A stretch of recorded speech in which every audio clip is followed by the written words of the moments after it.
Uh, so, no class, Resurrection Sunday. I just want to make sure that no one shows up and thinks we're going to be here. And so I get to sleep in not much. So, we are going to be doing, as it says here, apocalyptic literature.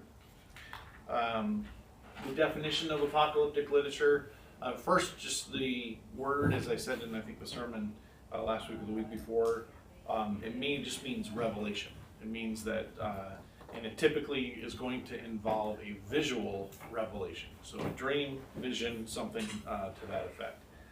Like poetry, apocalyptic literature is highly symbolic and uses its symbolism more for emotional impact or to convey some hidden heavenly meaning than necessarily to describe physical realities. So very seldom when you're looking at apocalyptic literature, when it's talking about the beast with four horns, is there actually some point in reality going to be an actual beast with four horns that's fulfilling that?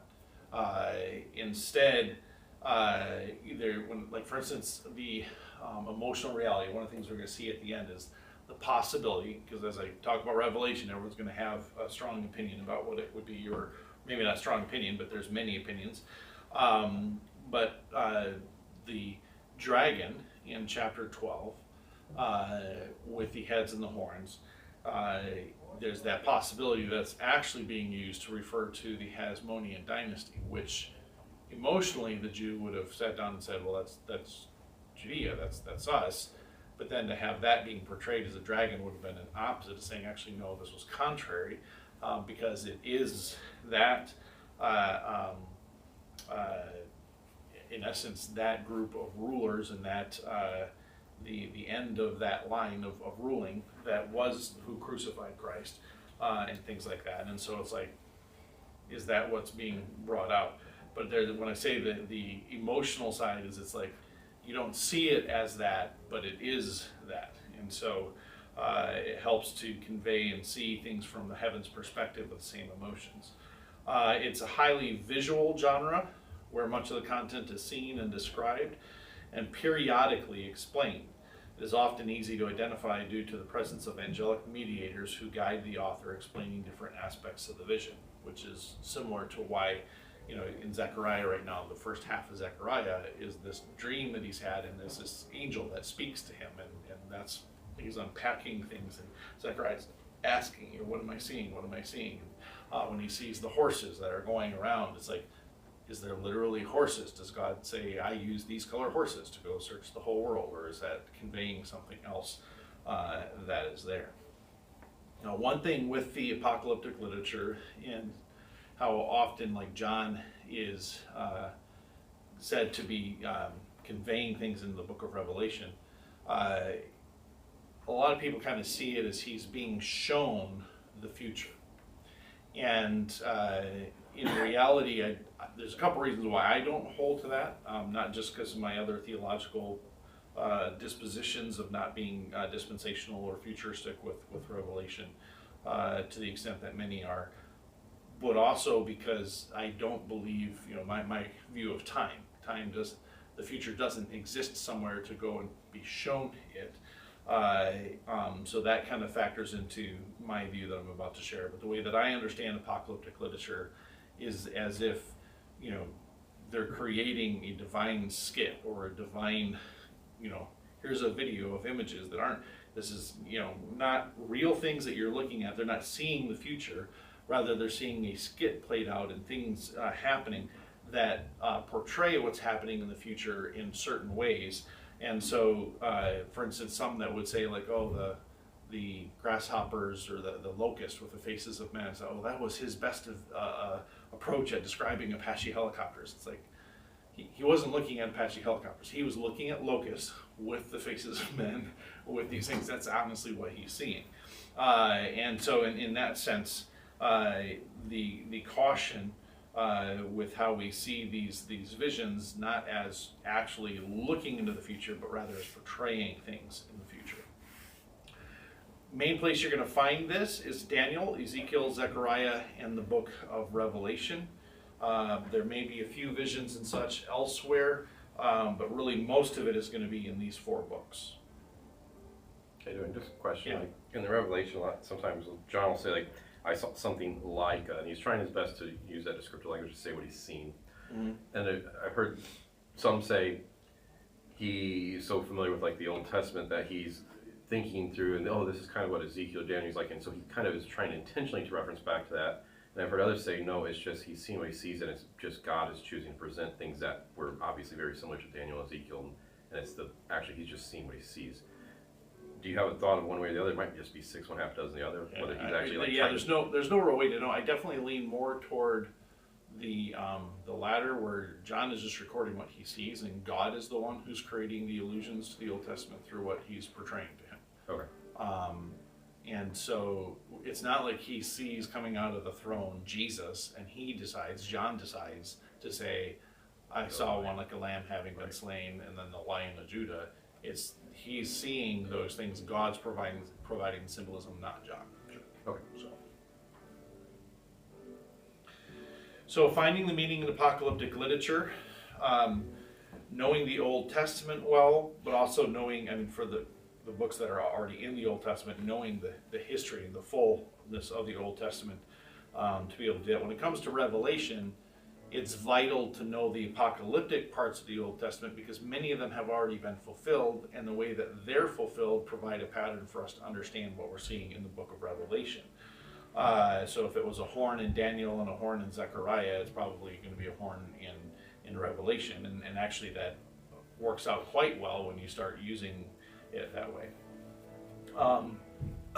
The symbolism is often used without any indication that it is taken from the Old Testament. So in apocalyptic literature, you seldom have, as it is written, or as we saw back in this book, it's the allusions that are, if your mind's going through the Old Testament, whether it's the lamb that was slain, which is actually kind of going back to the fact that Christ died, the Lion of Judah, so you understand what that's pointing to, the woman with the 12 stars, that's pointing back to Israel, and it's like, it's all the stuff is being said and done, and you're knowing it's pointing back to there if you know the Old Testament well, but it never highlights and says this is from the Old Testament. But the better you know your Old Testament, the more that you will see in the book of Revelation. In the other things like Daniel and Ezekiel, it's not so much that you can just see all these allusions, although they are there. For instance, in Ezekiel, in Zechariah, there's going to be one of the things in the vision coming up where he talks about these horses coming out from between two giant bronze mountains, and you're like, okay, well, why a bronze mountain? Well, what was on either side of the entrance to the temple? Two giant bronze pillars. And so it's like, if when you're familiar with the tabernacle and the temple, or the temple especially, you have the bronze pillars, and then you see these two bronze, and they're coming out seemingly from the presence of the Lord through two bronze mountains. It's almost like, okay, this is what they're talking about. They're coming out of that heavenly tabernacle or whatever. But instead of it just being pillars, like, these are huge mountains, and so it kind of gives a scale type of thing. So even in the Old Testament books that have apocalyptic prior material is important. You also want to know the history well. Earlier apocalyptic literature, especially Daniel, has actually, much of it's already been fulfilled. And there's a lot of debate on that. I feel that the vast majority of Daniel has already been fulfilled. And the history that we have, where it's been fulfilled, like when you have the goat and the ram, they're fighting each other, I think in Daniel 8, and they have horns, and we know what that's talking about. We know it's the Greeks and the Persians, and we see how the horns are used in there. That gives a key to other things. And so knowing the history and how Daniel was fulfilled, so not just how did Daniel speak, but how is it fulfilled, that's what helps us to understand later visions that we receive and things that might still be future to us. The other thing, you want to pay attention to what the angel says. So the angel that is unpacking it is going to explain it, and he doesn't always explain it right away. Sometimes, like for instance, there's going to be a place coming up in Zechariah where Zechariah says, "What are these?" And the angel says, well, these are things, and it's something he already explained. So these are this, but then there's this gap of him going on about Zerubbabel and, not by my spirit says the Lord, da da da, and then he goes, oh, these are this. And so you want to be sure that as you're listening to what the angel says, you pay attention to where he actually unpacks what the visual meaning is.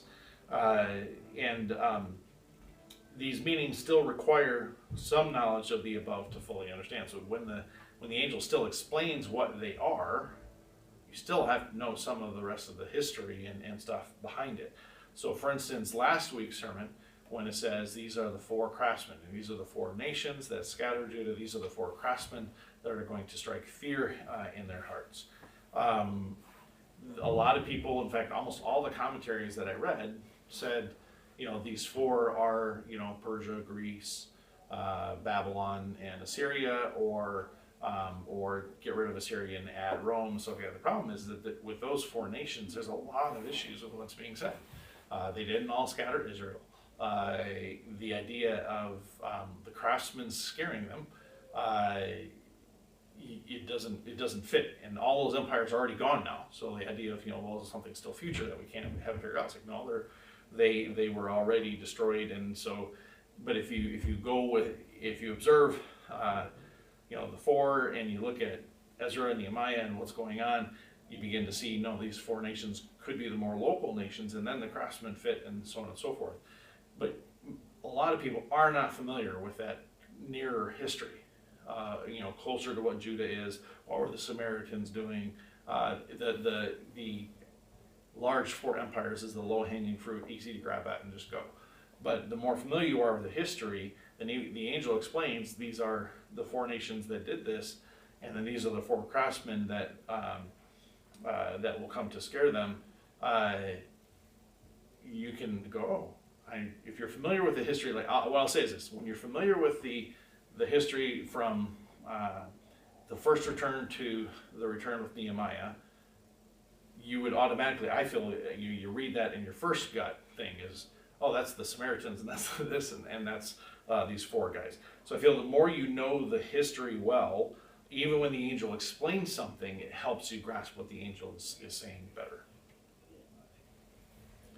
So there is a lot of symbolism that is in apocalyptic literature, and it's not that we have a book that standardizes it, but we do see some commonality as you go through the different books that have apocalyptic literature in them. So when you see the symbolism, you want to kind of track down where is it coming from. So is it coming from the Old Testament? So lion and the lamb themes are coming from the Old Testament. Lamb being pointing to the sacrificial system and how Christ fulfills the sacrificial system. Referring to him as the lamb is seeing as the one who is atoning. Lion, seeing him as the inheritor of David's kingdom, as a descendant of David, and as from the tribe of Judah, and so on and so forth. As we said, the 12 stars, the sun and the moon, that comes from what part of the Old Testament? Someone other than Kyle, because I already know he knows. The sun and the moon and the 12 stars. So he sees a woman, a great sign in heaven, a woman that had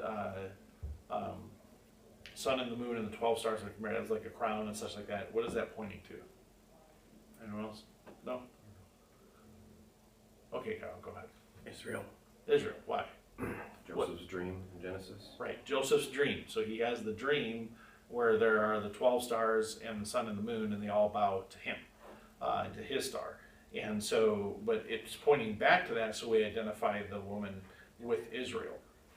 And then someone would say, well, what about Mary? Is it Mary? Well, Mary was an Israelite, and so she, as the direct fulfillment and representative of that, could be seen as Mary, but because of the way that the woman is being portrayed, it has more in the mind of it, Israel.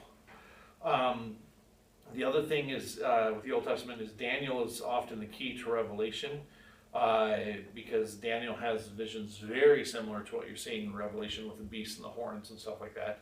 And like I said, we know how many of those things were fulfilled. So for instance, in Daniel, you have the vision of the 4 beasts. And with that vision of the 4 beasts, you have a beast very clearly is Greece. It's a leopard for how fast Alexander the Great moved. It has 4 heads because he had 4 generals, and 4 horns because the kingdom was divided up into 4 kingdoms with that authority. And so it's like, it's very easy to see this is Greece, but then that also helps us go, well, what is a head? What is a horn? What is a beast? If it referred to Alexander's in the Greek kingdom, how do I understand those things then? Historical background, current events at the time of the writing are important, and especially like with Zechariah and Ezekiel.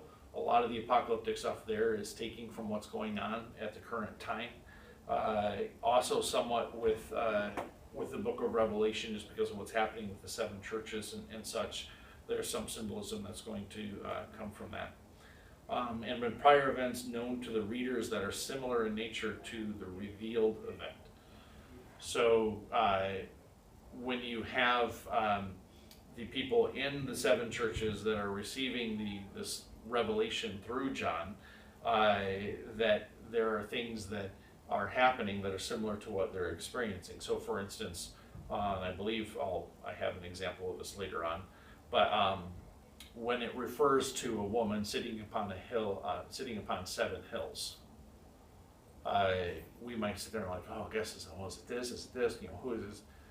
The reader at that time had coins in their purse that were from Rome that had a woman sitting on 7 hills on the coin. So everyone knew Rome as sitting upon 7 hills and being portrayed as Roma, which was a woman sitting upon 7 hills. So in the immediate history of the people reading it, they would have just immediately gone, oh, that's Rome. And so knowing some of those things is very important. Big one here with symbolism is numbers. So in apocalyptic literature, there's all these numbers, and they tend to fall into 4 basic groups that are most common when it comes to the numbers. 7 or some part of 7, so 7 or 3.5, 3.5. In the book of Revelation, there's no 7-year period ever given, but there's 4 3.5-year periods given. And so many will put that together as 7, and it's referring to 7. One of the reasons why you have a whole group of people they call mid-tribbers is because with all the 3.5s, you're like, well, there's a 7-year tribulation, and at 3.5, that's when the rapture happens because of all these other 3.5. So the first half is actually good, and the second half is horrible, that type of thing. And so with 7 or the 3.5 and 3.5 being kind of complete, and that comes from the idea that on the 7th day, the earth was completed and the Lord was done and he rested. The 7 bowls, 7 seals, 7 trumpets, 7 bowls seem to pick up that idea that when you get to the 7, there is a completion that's done. And then 3.5 can mean incomplete, 6 can mean incomplete. The number of man being like 666, some people say that's because it's, just one short of 7. It's like, well, no. 666 as a number is interesting because Hebrew uses its letters to spell or to make numbers, and if you take the number 666 and you write it in Hebrew, it spells Nero Caesar. And there's actually a variant that has 616, which is a variant spelling of Nero Caesar in Hebrew as well. So there's things like that, and that's where you'll even see in the text, this calls for understanding, which means you're going to have to dig in a little bit and try to figure this one out. It's not just on the surface that you're going to figure it out. And so that's one thing that many people take is it's pointing to Nero Caesar, and then others would say no, it's the number of incomplete. 40 and or 400, multiples of 40 and 400. And this is just kind of going all throughout Scripture. What are the different 40s you guys see in Scripture?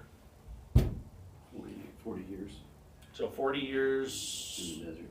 40 years in the wilderness. Yep. 400 years, but in the time between Old New Testament. 400 years between the time of the Old and New Testament, but also 400 years in Egypt. Yeah. 40 days on the top of Mount Sinai, both times, both the first time, and then he breaks the commandments, and he goes up a second time for 40 days. Elijah with his 40-day trip to Mount Sinai in which he didn't eat. Jesus in the wilderness for 40 days. And so there's all these series of 40s that are there. And some of that, if you look at kind of the commonality of it, is that there's kind of like this kind of fullness of God's time. Like Israel is taken out after 400 years. This happens after 400 years. This happens after after 40 years. This then the wilderness was done and it was complete, and so on and so forth. So some people would bring a lot of meaning to these numbers. But there's also the possibility that not a lot is meant by them. Do we know why it was 40 years in the wilderness?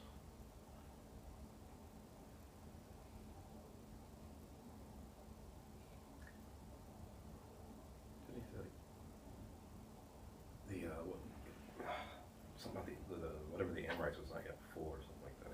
That's the 400 years in Egypt, because the city of the Amorites wasn't full. 40 days that they did in the wilderness, or 40 years in the wilderness, was 1 year for each day that the spies were in the land. So it could be that that's the only source of the 40, and it's not meant to be an idea of completeness. And that's where my caution is of getting too deep. I'll put it this way: talking about the numbers and the value of the numbers and the symbolism of the numbers is great talk over coffee. Very hard to be authoritative. So that's kind of there. 12 or 24. Basically, factors of 12 seem to point to God's chosen people. You have the 12 tribes of Israel, the 12 disciples. You have the 12 gates, the 144,000 that are pointing back to God's chosen out of the Israelites. So it's like there's in the 140 is like 12 from each 12 tribes, and so on and so forth. So 144,000, 24, 12, the 24 elders probably pointing to the 12 leaders of the tribes, 12 tribes, and then the 12 apostles. And that's where when you look at that and then you get to like, well, there's 12 layers to the foundations of the New Jerusalem. Now, is that talking about the ministry of the apostles, or is that talking about is it the tribes or the apostles that are foundation? I think it's the apostles, and that's where the question of literal versus figurative comes in significantly. Well, another thing of 12s is missed in English, but that's the New Jerusalem, because it's 12,000 stadia by 12,000 stadia by 12,000 stadia, whereas when you switch it to English measurements, it becomes 15,000 by 15,000 by 15,000. Also, though, that's another great picture of where the illusion comes from. If you have something that's 12,000 by 12,000 by 12,000, what's its shape? Cube. It's a cube. What else was cube in its measurements in the Old Testament? The Holy of Holies? Holy of Holies. The Holy of Holies was I think it was like in the temple, it was 15 cubits by 15 cubits by 15 cubits. And I don't remember if it was what it was in the tabernacle. It might have been the same thing. But basically you have the Holy of Holies being a cube. And so the fact that the New Jerusalem is cube is significant. So the interpretive issues, pay attention to the Old Testament, New Testament allusions, like I was just talking about. Literal versus symbolic can be established by parallel in Daniel. So there are times where things that are prophesied in Daniel, we see how they came true, and here's how it was actually literal, here's how it was just symbolic. The hardest part about Daniel is the very end, where it's like, endure 12, those who make it past, 12,000 some of the days, blessed are you, and even more if you make it to 12,000 and they add like 50 days to it. So it's like, okay, and it can be really hard. And so when you're figuring out the numbers, I think one of the things I forgot to say back at the numbers was if it's actually I think like it's still in front of me with the criteria of certainty. So it's if it's specific, that it's a very specific narrow number, not a broad number like 1,000 or something like that, then it might be more likely to be literal. Hey, maybe this is kind of a stupid question. Uh-huh. So, like, take Revelation, for instance. It'd probably be easy to assume the original audience knew a lot of what was being referenced, and it's where we're struggling to get to what's being said here. Is there any reason you see why God chooses to present it in this way instead of just saying, and Jesus went to the throne and took the scroll, and on the scroll it said this, and here's all God's chosen people instead of 140? Why the imagery, why the symbols, why the numbers versus just revealing with more clarity? There might not be a good answer for that. What I would say is the typical thing that goes through my mind is the similar thing to the parables. In other words, it hides the meaning from those that don't have eyes to see and ears to hear and a heart to understand. But it allows for the Spirit to reveal the meaning to those that do and to understand it. Some things, it may be that to state things openly might have resulted in the squashing of the book. Okay. If he says, "Oh, it's Nero," well then, and there's debate. A lot of people think that the most common view is that Revelation was written in like 90s AD during the reign of Domitian. That's from one reference in a church father from like 300 something AD, and scholars are starting to change and go back to seeing almost the entire New Testament as having been written prior to the destruction of the temple. And then once the destruction of the temple occurs, that's the canon has been finished at that point, thus seeing Revelation as prior to that, which would put him during Nero's reign. So if he were to openly say Nero is this beast, that would have been straight up doom kind of thing. And would John still done Patmos then? Could he been exiled there, or did that still fit up well with this? Yeah, I mean we don't have a way of knowing when exactly he was on Patmos. Okay. And like I said, the only reference it would be to give you an idea, it would be a person today, kind of like out of the clear blue, declaring when George Washington, was at a certain place, and now some of that, like, because it's national history, you have it, but he's not a national leader, so it's really not that likely we knew exactly where he was at. So criteria of certainty are the numbers specific, it's likely literal, rounded off, possibly symbolic. Is there a clear allusion to the Old Testament or the New Testament with the numbers? Like, how is it pointing directly to something in the Old Testament? And then relate the interpretation to the historical audience or the ideal reader. So you got the sense of how would the original audience have understood this? How would the ideal reader be who study and try to figure that out? How would we understand that number? Now, here's my view on the issue of the numbers. When it comes to, like, for instance, the 6-day creation and then God rests on 7, and people are like, well, he just did that symbolically to create up the whole thing of the Sabbath, and really he took, We have a God who is so sovereign that if he wishes something to be symbolic, he can still make it literal. So in other words, I feel that when you come to a lot of these things, they are both literal and symbolic. So when he gives, something like 7 years, or when he says the 144,000, it's like it very well could be literally 144,000, but he specifically chose 144,000 to show this is my elect. See what I'm saying? So it's, in reality, it is only 144,000, but that number was chosen to bring out the symbolism. So in different things like that with the numbers, I feel I hesitate to say it's either this or this. I tend to see both. I see that they're literal, and so that's where I lean myself, both and it.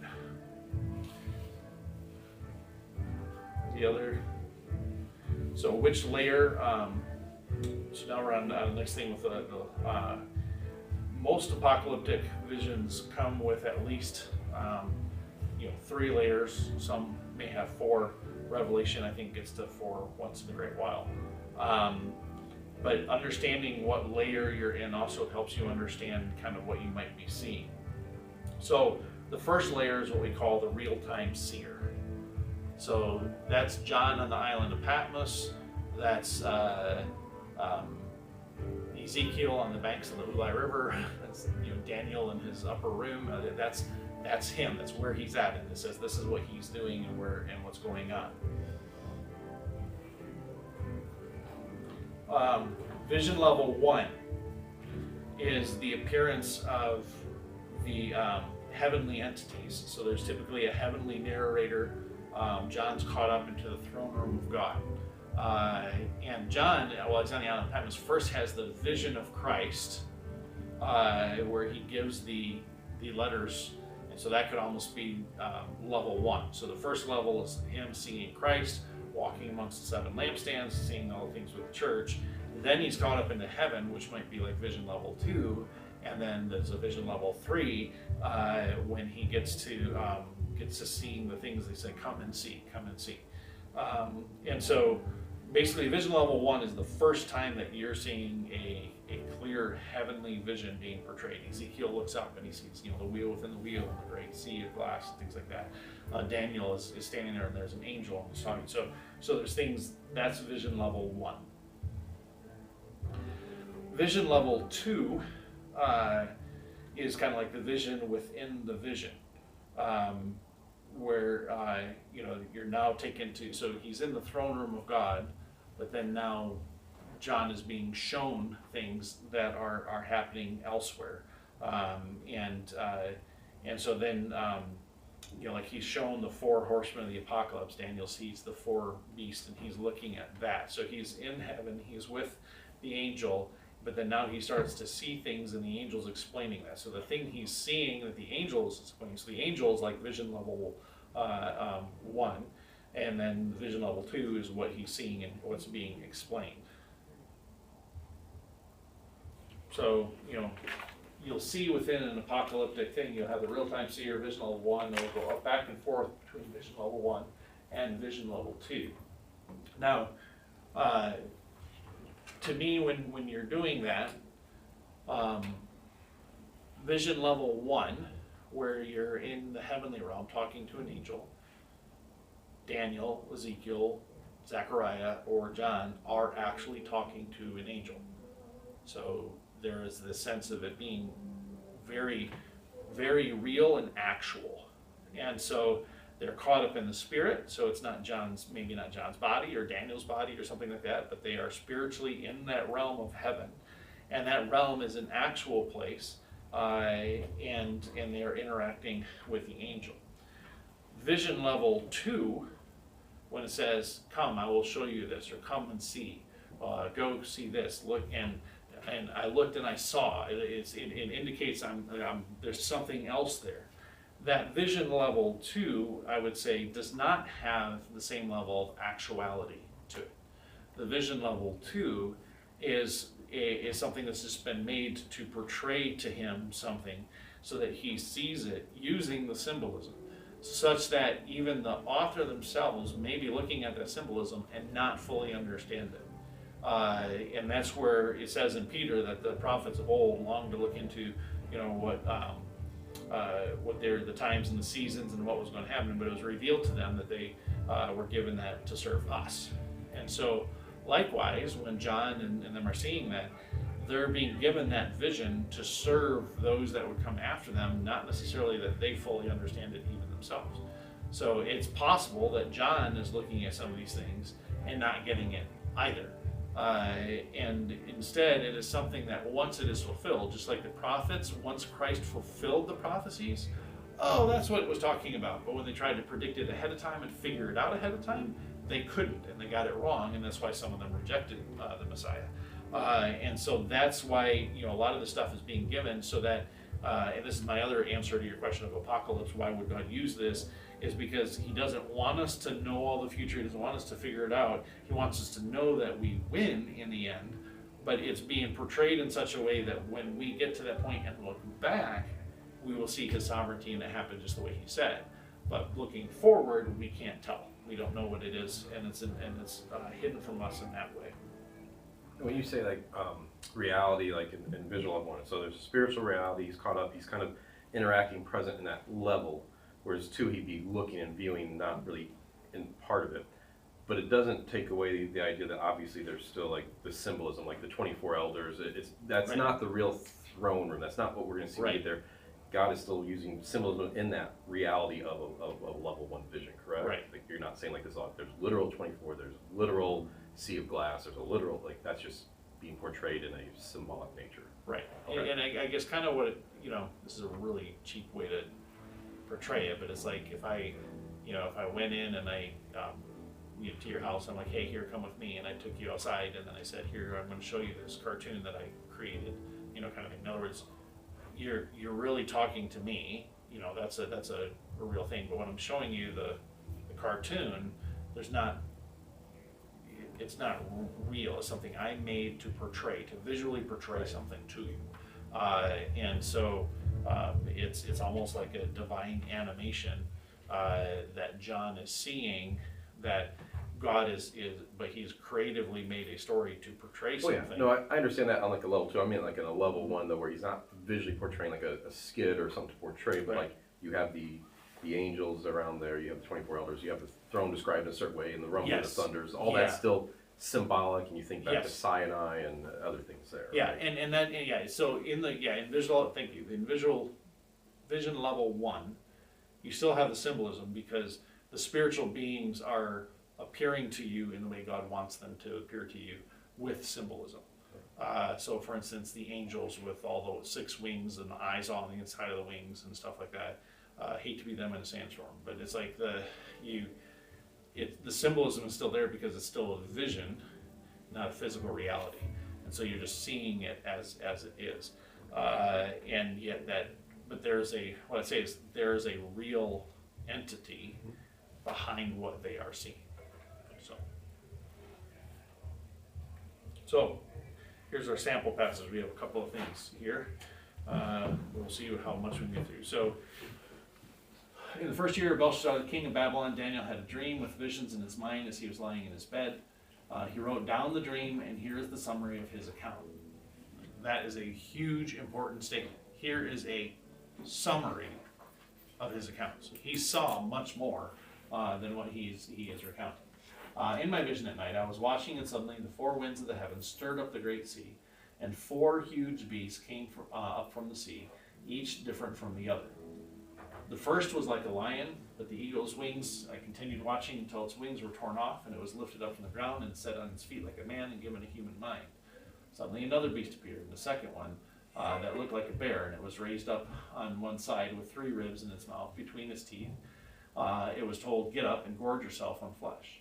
While I was watching, another beast appeared, and it was like a leopard with 4 wings of a bird on its back, but it had 4 heads, and it was given authority to rule. While I was watching, in the night visions, a 4th beast appeared, frightening and dreadful and incredibly strong, with large iron teeth, and it devoured and crushed and trampled with its feet whatever was left. It was different from all the other beasts before it, and it had 10 horns. So, as you look at this, couple of things to observe. 1, summary account. 2 is the sea. The sea is a regular figure within apocalyptic visions, especially Daniel and Revelation. And many would say the sea is saying like the nations, and this thing's coming up out of the nations. Some would see it as coming up out of the chaos. There's different things like that. And that's something that you have to perfectly consider is like, does it matter what the sea is for this prophecy to have its impact or not? Now, any guess as to why I put these color fonts with the 4 beasts?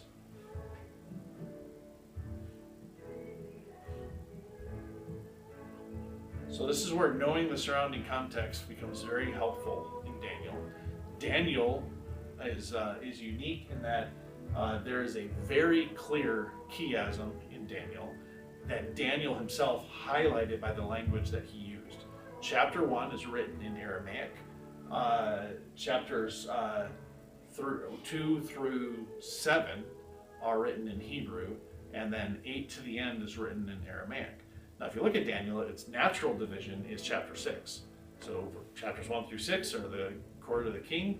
Chapter 7 to the end are all of his visions. Yet he divides it up and gives you those chapter 2 to 7. And then chapter 2 is basically the vision of the statue. Chapter 7 is the vision of the 4 beasts. Chapter 3 is chapter 3 is the fiery furnace. Chapter 6 is Daniel in the lion's den. So the 3 Hebrew children, fiery furnace, Daniel, lion's den, almost identical type stories. And then you have the humbling of Nebuchadnezzar in chapter 4 and the humbling of Belshazzar in chapter 5. So you see this very clear chiasm that's there that ties this vision in with the vision of the statue. And this has to do with the metals. So the gold, the silver, and the bronze, and then the iron of the statue in chapter 2. And so that's something that's, you might say a little bit next level in observation. It would be pointed out to you if you had a good commentary or a good study Bible. They'll tell you this. So it is accessible in that sense. But that's also, what's interesting is you get to hear and you have iron teeth that point to the iron. That was really cute. That point to the iron of the statue. And so with that, then you can already start to be, thinking, what are these 4 beasts? But luckily, it gets explained. Now it says, while I was considering the horns, you think he's looking at the horns on that 4th beast, which caught him off guard, is totally different, it's very frightening. But I'm looking at the horns, these 10 horns. Suddenly another horn, a little one, came up among them, and 3 of the first horns were uprooted before it. There were eyes in this horn like a man's, and it had mouth that spoke arrogantly. And as I kept watching, thrones were set in place, and the Ancient of Days took his seat. His clothing was white like snow, and the hair of his head like the whitest wool. His throne was flaming fire, its wheels were blazing fire. A river of fire was flowing and coming out from his presence. Thousands upon thousands served him, and 10,000 times 10,000 stood before him. And the court was convened, and the books were opened. So first he's looking at the horn. He sees the horn, one horn coming up and replacing the 3. But then we're given this picture of what many consider to be a battle throne. So, because it's a throne with wheels on it. And so a king, when they would travel and go, they would have their throne brought up and they'd still sit on their throne, but it was out and away from his palace. It was out for battle. And so he sees the horn, and with the horn, it says there were 3 of the first horns that were uprooted before it. This becomes important because it's well accepted that this is talking about Rome. And does anybody? Well, I'll say it short on time. If you take the emperors from Julius Caesar to Vespasian and Titus, who were the ones that conquered the temple, there were 10 of those Caesars, but Vespasian was the one who came out on top during the year of the 4 emperors. So what happens is when Nero is killed, you have Galba and Otho and one other guy that contest and try to get to be emperor. None of them fully attain it. They each come up, and then Vespasian just comes in and he takes it, and the 3 of them are gone. And so it totally fits what's being said here. And then the battle throne is set up. So during Vespasian's reign, that's when this big battle is happening at Jerusalem. And so some are then seeing this as referring to that. Others see this as totally future. Then verse 11, I watched then because the sound of the arrogant words the horn was speaking. And as I continued watching, the beast was killed and its body destroyed and given over to the burning fire. And as for the rest of the beasts, their authority to rule was removed, but an extension of life was granted to them for a certain period of time. And I continued watching in the night vision, and I saw one like the Son of Man coming with the clouds of heaven. And he approached the Ancient of Days and was escorted before him.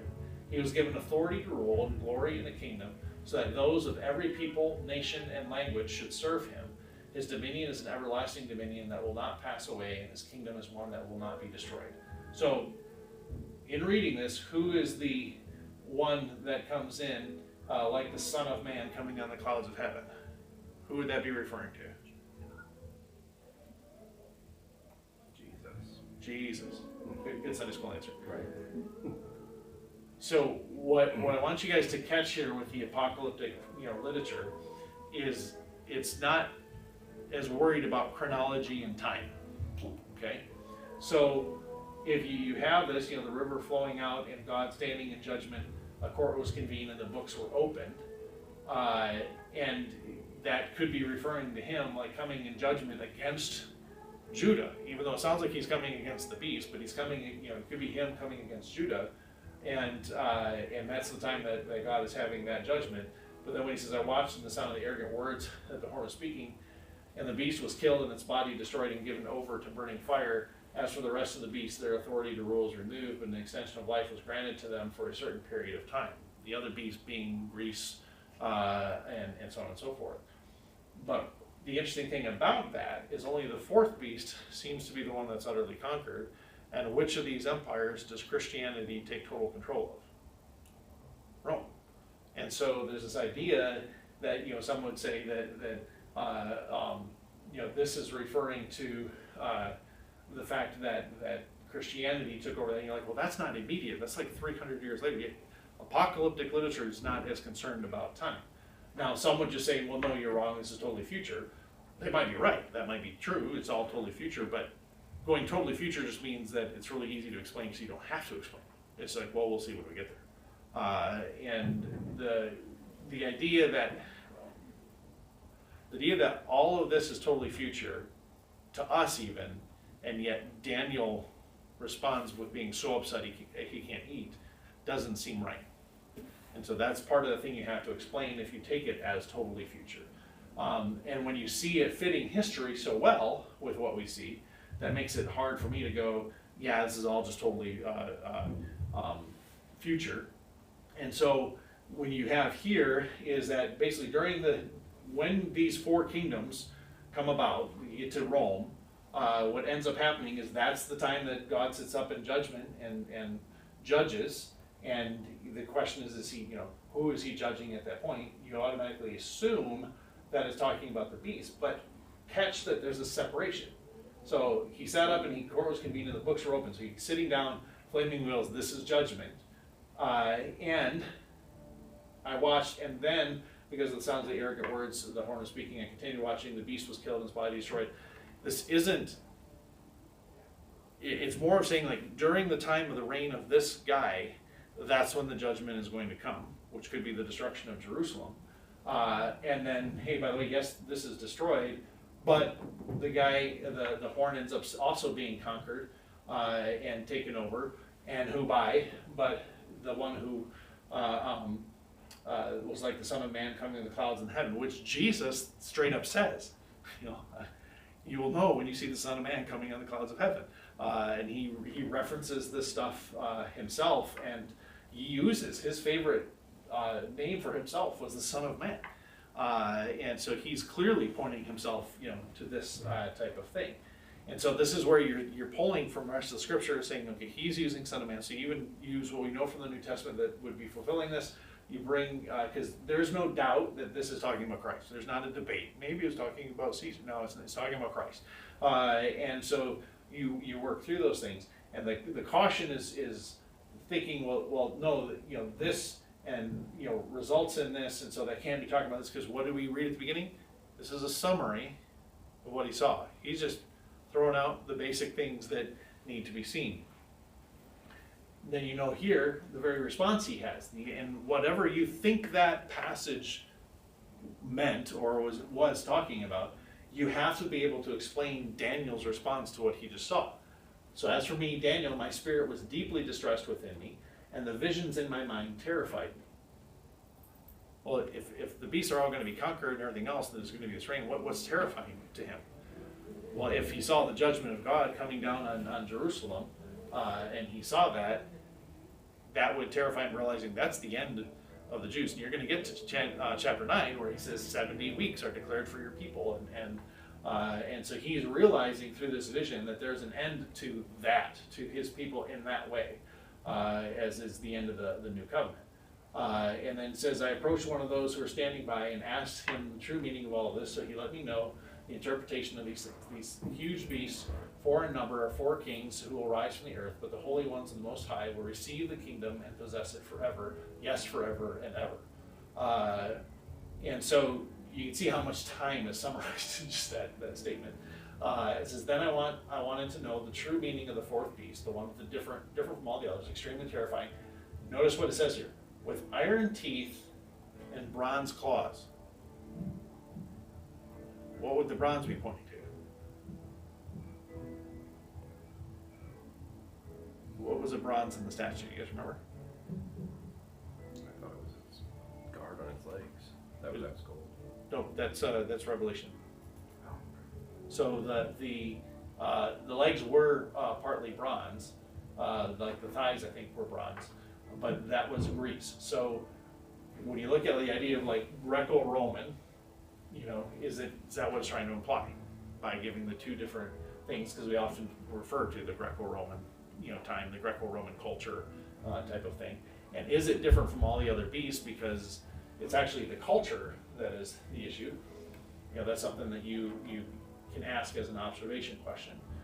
So it's devouring, crushing, and trampling with its feet whatever is left. I also wanted to know about the 10 horns on its head and about the other horn that came up before which 3 fell, the horn that had eyes and the mouth that spoke arrogantly, and that was more visible than the others. It says, as I was watching, this horn made war with the holy ones and was prevailing over them until the Ancient of Days arrived, and a judgment was given in favor of the holy ones Most High, for the time had come, and the holy ones took possession of the kingdom.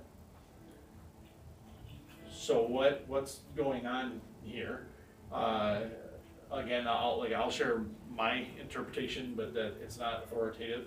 But the war, the horn is Titus or Vespasian that is fighting against Israel. Vespasian was emperor and Titus was the one that actually conquered it, but Titus was his son. So made war of the holy ones and was prevailing over them. And then it says, until the Ancient of Days arrived, and a judgment was given in favor of the holy ones of the Most High, for the time had come and the holy ones took possession of the kingdom. So this is, in our minds, we're looking like, oh, this is happening like right now. But remember, this is a vision portraying something, and time is not as big of a deal in this. And so you have, Rome prevailed over the Jews completely. They utterly destroyed Jerusalem. We know that happened. Until the Ancient Days arrived and a judgment was given in favor of the holy ones of the Most High. And when it says take possession of the kingdom, is it meaning like the kingdom of God? Or is it saying eventually, so they prevailed over the holy ones, and then they crushed the Jews, and they crushed the uprising at the Bar Kokhba, and they had total control, and they were prevailing over them. But then eventually it comes in, and the saints take possession of the kingdom, where the Christians actually end up overcoming Rome, and Rome now is gone. So you can look at it that way, or you could look at it as, again, you can go future, but again, with future, it's easy because you don't have to prove anything, because it's all so future. So this is what he said, the 4th beast will be the 4th kingdom on the earth, different from all the others.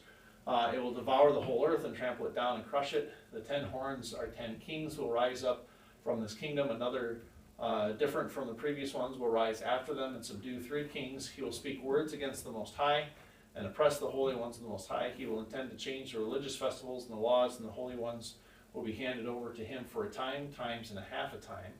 But the court will convene, and his dominion will be taken away to be completely destroyed forever. The kingdom, dominion, and greatness of the kingdoms under all the heaven will be given to the people, the holy ones, of the Most High. His kingdom will be an everlasting kingdom, and all the rulers will serve and obey him. And so what you have here, the times and a half the times, is the war and that was fought with the Jews. Was 3.5 years from the time that they started it to the time that they fully conquered Jerusalem. Now it did go on for another 3.5 years, mopping up, but the war was pretty much over at 3.5 years. It was just they had to try to take Masada and like 2 or 3 other strongholds, and that was it. And so it could be speaking of that, or, you know, again, you could make, if it's future, then you don't have to explain any of it. However, if it's future, how is it that he says, this is the end of the interpretation. As for me, Daniel, my thoughts terrified me greatly, and my face turned pale, but I kept the matter to myself. Now, if that's where you look at it, it's like whatever he saw here terrified him.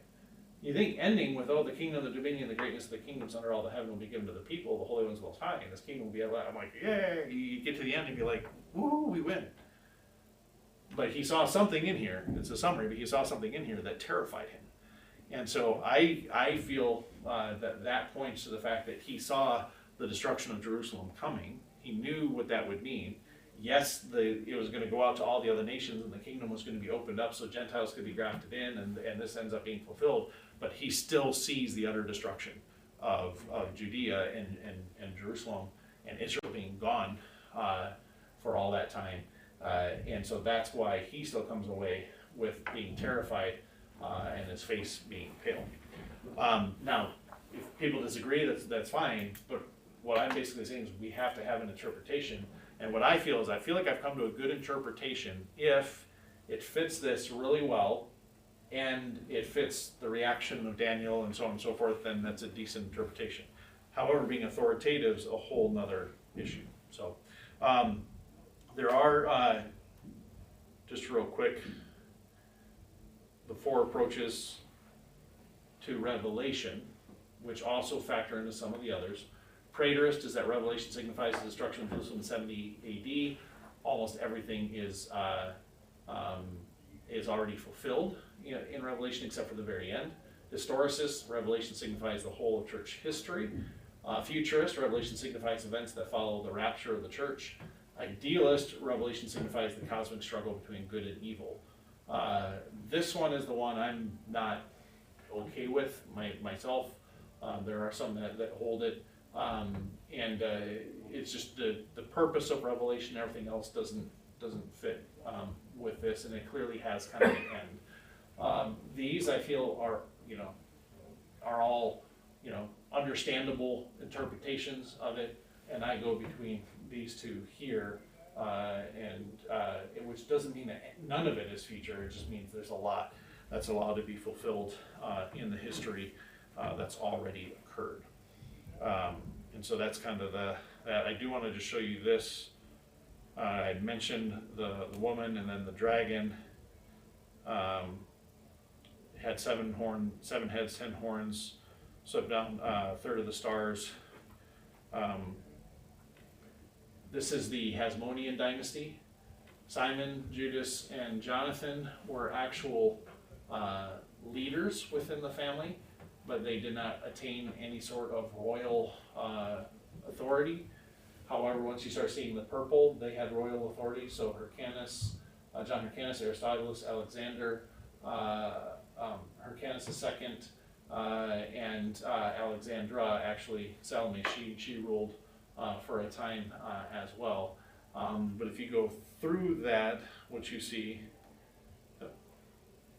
is you see 3 heads without, 3 horns. Let me get to the thing here.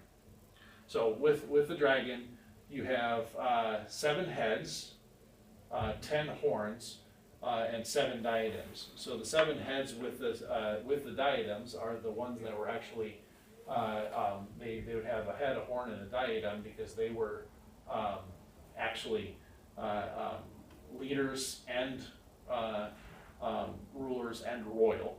And then you have 3 that were just leaders but didn't have actually any governing authority. So a horn is like a military leader, a head is like you're actually the political leader, and a crown is you're actually royal.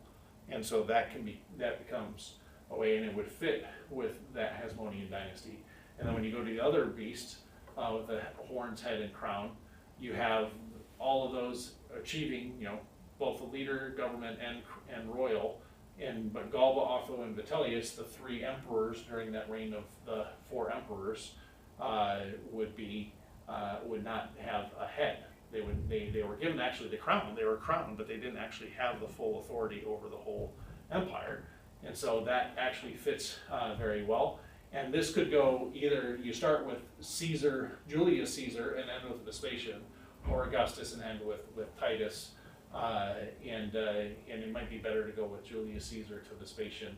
But basically that's how these could be interpreted and understood.